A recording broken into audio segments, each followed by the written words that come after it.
Mr. Liquor Sipper. What's up, everyone? My name's Brenner. Welcome to my channel. This is Mr. Liquor Sipper, and this is today's whiskey proof news, which I may be a little bit behind on. There was a release that came from Heaven Hill in the springtime. It is just basically about to be the summer, and though I try to keep up to date with stuff here recently, this is something that's also new to me. So coming into the news is as good as it is for me, it's good for you guys, so it's a mutual benefit. Now, breaking into Heaven Hill Distillery, it's a pretty prolific producer as far as what they do and what they produce. So they produce stuff such as like Evan Williams, Elijah Craig, Rittenhouse, Larceny. That's just a few of the names that you guys may be familiar with. But that being said, Heaven Hill is a pretty well-known distillery. Now, the distillery itself was founded in 1935, but the story of the Shapiro family, who continue to run the business today under company president Max Shapiro, can be followed a bit further back.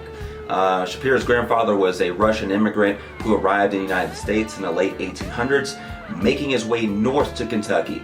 The family patriarch made his living as a street merchant, selling household goods and trinkets carted around in a backpack. So almost like old school New York, something like that. So soon enough, he moved onto a proper storefront in New Haven, Kentucky. This store provided the Shapiro family a steady enough income to provide to five children. Children who would actually grow into adulthood, coincided with the rapidly approaching end of Prohibition in 1933. So sensing the imminent shift and soon-to-be legal demand for alcohol, the Shapiro siblings banded together to invest in local emerging distillery. Naturally, their product wouldn't hit shelves for several years as the whiskey matured and aged and whatnot, because that's the process. But eventually, they made a strong debut with Old Heaven Hill Bottled and Bond. It quickly became the top-selling whiskey in Kentucky. So as the years rolled by, Heaven Hill Distillery portfolio had expanded. As you heard already, how many different distilled whiskeys they actually produce. The trademark kind of remained the same as far as the concept. So it was always going to be the Bottled and Bond whiskeys. The specific nomenclature denotes a few key traits, and one of them being always 100 proof, aged at least up to 4 years, and produced by one distillery during one distilling season, as well as adhering to a couple of more rules regarding government supervision. Old Fitzgerald Bottled and Bond has been released here this spring for the 2022 edition. Again, sorry, a little bit late on that one. If in search of a classic bourbon that hits the familiar notes, this is the one that you'd be looking for. So it's far from experimental. It's tried and true.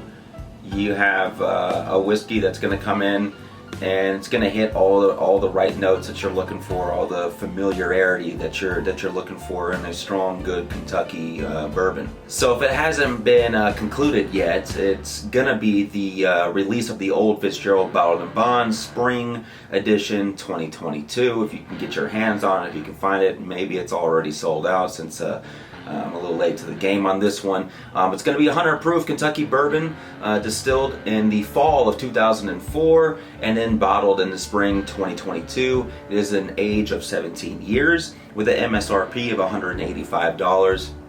The appearance is going to be dark amber in color, which most bourbons are. And then you have potential nose for a bouquet of crisp red apple, fresh rainfall, and maple.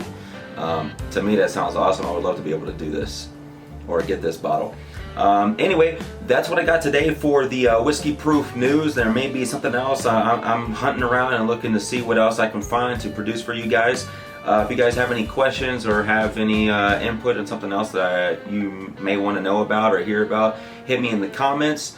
And until next time, cheers and keep on sipping.